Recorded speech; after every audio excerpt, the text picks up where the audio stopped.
A New York Times op-ed claims President Biden should not apologize for insulting Republicans. It reads, quote, "There is no scandal here. Biden was simply calling a thing a thing. Those Republicans who voted for Donald Trump deserve to be called out for their actions. Biden doesn't owe Republicans an apology. They owe the country an apology." District Media Group founder and president Beverly Hallberg joins us now.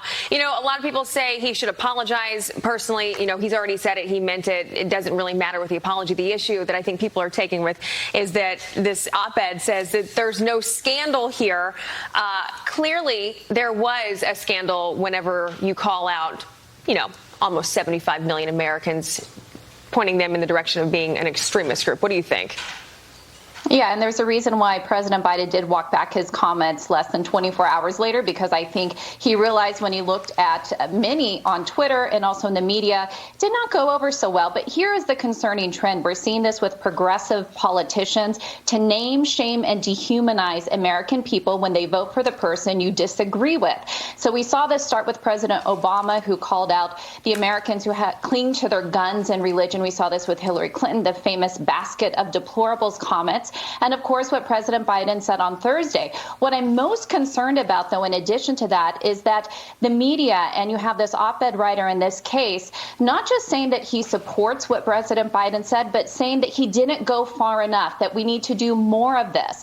And I'm hoping we don't lose the whole media establishment, or many in the media establishment, of holding our government accountable. So that is my fear, that the media is giving this a pass. My hope is that the polling will show that this doesn't work, and actually President Biden and others will start walking this type of rhetoric back. Beverly, this isn't just given a pass. Charles Blow, the guy who wrote that thing, is actually saying, encouraging this, said there should have been more of it. Here's some more of Joe Biden's attacks. Watch. MAGA Republicans represent an extremism that threatens the very foundations of our republic. The MAGA Republicans don't just threaten our personal rights and economic security. They're a threat to our very democracy. Let me tell you about this ultra MAGA agenda. It's extreme, as most MAGA things are. And building off of your earlier point, Beverly, so the party that always claims democracy is at stake says that half the country should basically be publicly shamed for exercising their right to vote in a federal election, right?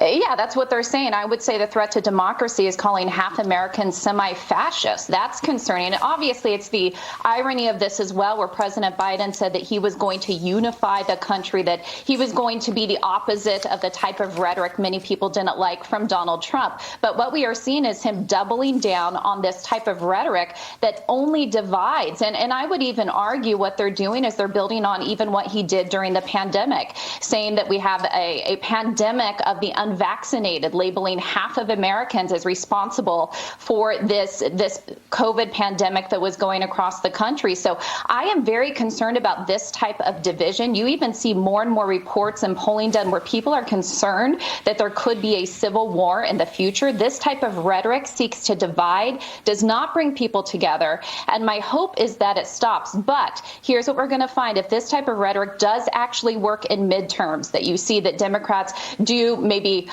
there won't be as large of a red wave. They are going to double down on this type of rhetoric and say the more that we can name, shame, and blame Americans for how they vote, that is our winning message. They're hoping that attacking Donald Trump and his supporters help them in the midterms. I hope Americans prove that that isn't the case.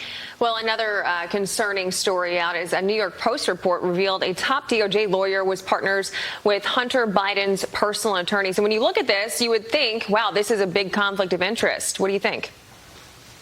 Big conflict of interest. There's a reason why people are saying we may need a special counsel to step in. This investigation started in 2018, and people are wondering whether or not it is transparent. We can actually trust what the DOJ is doing. And of course, this is on top of already the concerns with the FBI. When we learned that the FBI officials, some reached out to Facebook, Mark Zuckerberg admitted to this, and said that there is Russian disinformation and you need to suppress this information. Now, we haven't gotten a straight answer answer from the FBI of what this disinformation was, but it points to the Hunter Biden laptop. And I think a lot of Americans are asking, can we trust any of our institutions?